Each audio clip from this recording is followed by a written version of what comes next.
اور 5ویں مرتبہ اس نے کہا کہ اس پر اللہ کی لعنت ہو اگر وہ جھوٹ بول رہا ہے، اس نے اپنی بیوی کو واقعتاً زنا کرتے دیکھا ہے۔ اب یہ ہو گئی مرد کی طرف سے گواہی، یہ لیان کا طریقہ تھا۔ اب آج کی آیات میں ہم نے پڑھنا ہے آیت نمبر 8 اور 9 میں کہ پھر اللہ تعالیٰ نے عورت کو بھی موقع دیا۔ یہ بات نہیں ہے کہ مرد صرف عورت پہ تہمت لگا لے یا عورت کے بارے میں بات کر دے، اب عورت کے پاس کوئی جواز نہیں ہے کہ وہ اپنے آپ کو سچا ثابت کرے، بلکہ اللہ تعالیٰ نے عورت کو بھی موقع دیا، اور اللہ تعالیٰ نے ارشاد فرمایا کہ اس عورت سے سزا کو یہ بات دور کرتی ہے کہ وہ 4 گواہیاں اللہ کی قسم کھا کر دے۔ اب اس عورت نے بھی، اس کی بیوی نے بھی یہ 4 گواہیاں دی اللہ کی قسم کھا کے، اور پھر 5ویں مرتبہ 4 گواہیاں اس نے دی اور کیا کہا کہ یہ مرد جھوٹا ہے، یہ میرے اوپر الزام لگا رہا ہے، اور 5ویں مرتبہ اس نے کہا کہ اس عورت پر اللہ کا غصہ نازل ہو اگر یہ مرد سچا ہو، اس عورت پر اللہ کا غضب ہو اگر یہ مرد سچ بول رہا ہو میرے بارے میں کہ وہ عورت جو ہے کیا ہے، زانیہ ہے۔ اگر یہ مرد سچا ہو تو اس عورت پر اللہ کا غضب ہو۔ یہ تھا لعان کا طریقہ۔ اب اس لعان کے بعد بہت سے مسائل جو ہیں جو اس کے ساتھ ریلیٹڈ ہیں ان کا ہم ذکر کریں گے انشاءاللہ۔ دیکھیں سبحان اللہ، اور اللہ کا جتنا بھی شکر ادا کرے کم ہے کہ ہم مسلمان ہیں الحمدللہ۔ تو اتنے پیارے دین میں اللہ تعالیٰ نے ہمیں رکھا کہ اللہ تعالیٰ نے مرد کو یہ موقع دیا کہ اس کے پاس 4 گواہ نہیں ہیں تو وہ خود ہی آ کے لعان کرے گا اگر اس نے اپنی بیوی کو زنا کرتے دیکھ لیا۔ اتنی آسانی پیدا کر دی اس کے لیے، کیونکہ یہ بہت غیظ و غضب والا معاملہ تھا اور غیرت والا معاملہ تھا کہ ایک مرد کیسے یہ بات برداشت کر سکتا ہے۔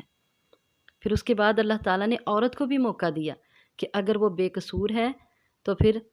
اللہ تعالیٰ سے معافی بھی طلب کرے گی، اور دوسرا یہ ہے کہ اس کو اللہ تعالیٰ نے موقع دے دیا کہ تم بھی اللہ کی قسمیں کھا کے گواہی دے سکتی ہو کہ میں سچی ہوں اور یہ مرد جھوٹ بول رہا ہے، میں نے کچھ بھی نہیں کیا۔ اب دوسرا اس میں دیکھیں اللہ تعالیٰ نے پردہ بھی رکھ لیا۔ ظاہر ہے دونوں میں سے ایک تو جھوٹا ہے، یا وہ مرد جھوٹا ہے یا وہ عورت جھوٹی ہے۔ اگر وہ مرد تسلیم کر لیتا ہے کہ میں اپنی بیوی پر الزام لگا رہا ہوں، جیسے کہ حدیث واضح تھا کہ نبی صلی اللہ علیہ وسلم نے ان سے کہا کہ اور یہ طریقہ ہے، یہ باقاعدہ لعان میں یہ ایسے کیا جائے گا، جیسے نبی صلی اللہ علیہ وسلم نے ارشاد فرمایا ان سے کہ اپنی غلطی تسلیم کر لو، دنیا کا عذاب جو ہے وہ آخرت کے عذاب سے کم ہے، اور آخرت کا عذاب دنیا کے عذاب سے بہت بڑا ہے۔ دنیا میں کیا عذاب ملے گا، کیا سزا ملے گی دنیا میں،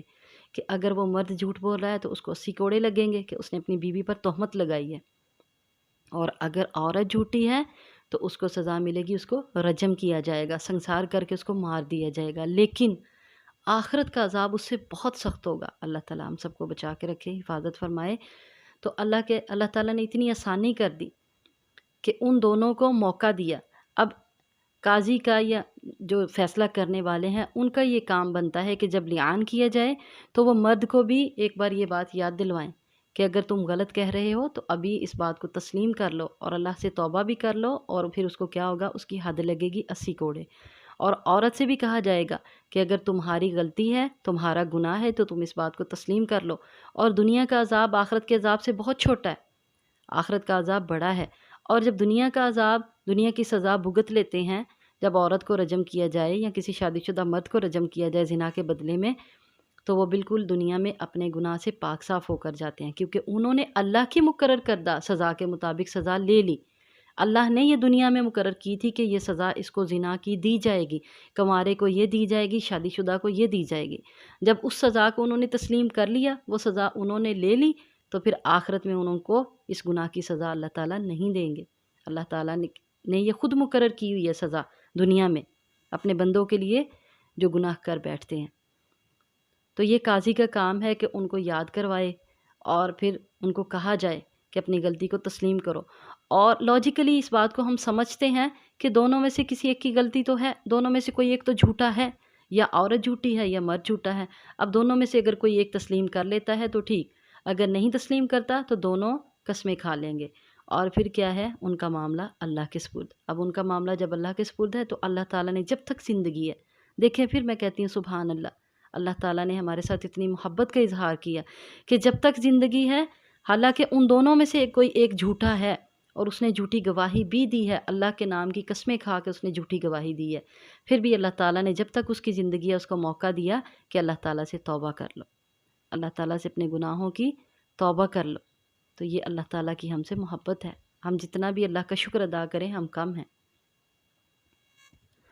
ابھی لعان کے بعد کے مسائل کیا ہیں کہ جب لعان کے بعد مرد اور عورت کی علیحدگی ہو جاتی ہے، جیسے نبی کریم صلی اللہ علیہ وسلم نے ان دونوں میاں بیوی کی علیحدگی کروا دی۔ علیحدگی اس طرح کی ہوگی، ایک تو طلاق ہوتی ہے طلاق رجعی،